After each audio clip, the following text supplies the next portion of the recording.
What is the name of the organization that you're representing here? So I'm the head of the Religious Freedom and Business Foundation. Okay. What exactly is the objective of said organization?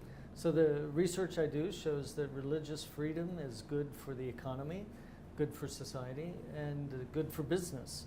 So the foundation helps businesses to see how that is true and what they can do to both embrace religious freedom to help improve their bottom line, as well as support religious freedom in the community. All right. For you, what exactly is religious freedom? Well, religious freedom's rather simple. It's the idea that whoever you are in your belief and your faith, that if I respect that, that's good, and if you respect mine, that's good, and if the government respects that, that's good. So it's the idea that we give each other freedom to believe or not believe, follow the faith that we want, and organize our faith communities and engage in society so that we can help people raise our families in the faith that we belong to and contribute, whether it's through schools like this university, a Catholic university contributing to the good of society, or a business owner who is contributing, inspired by his or her faith, to do good business. All right.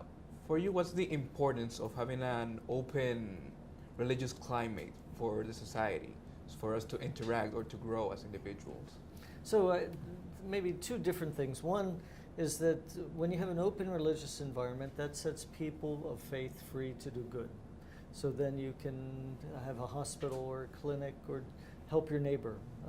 You can do things motivated by your faith and help each other. So that's important to have that freedom to do good. The second is that when you have an open environment, then that opens up innovation, opens up people willing to take risks, willing to trust each other, and then all of that is good for society, and also it's good for business. What is your take of an event of this category taking place in an academic level? Well, there's different levels of society or different segments of society, and this event's a bit unique because it's brought together not just academics but also business people.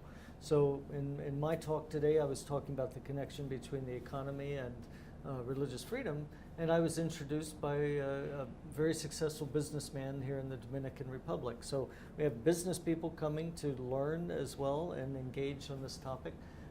So I think it's unique. It's not purely academic, it's academically strong, but it's also involving other sectors of society.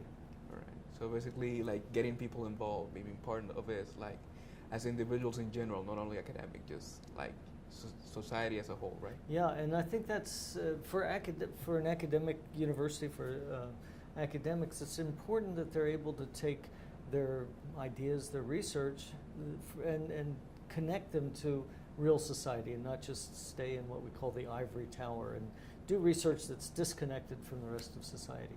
All right. One last question. What exactly did you take or you were able to grasp during this intervention in this institute during the event, the Caribbean event here?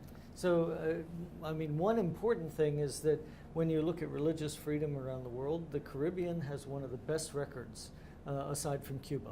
So when you look at the countries of the Caribbean, most countries are very open and free. And so I think what I've learned is that there's a great potential for people in the Caribbean to share their story, to be able to get businesses interested in this topic, get the government interested in this topic. The Vice President came today to support the event. So I think giving an idea, I think for people in the Caribbean, there's this idea, oh, well, you know, we sort of have something right. You know, it's something we've got that's going well. Why don't we share that with others? So I think that's something that I'm looking forward to coming out of this symposium. Well, thank you very much, Mr. Grimm. It was Thank a pleasure you. to having you here. I've been Marcel Javier Santana, y muchísimas gracias.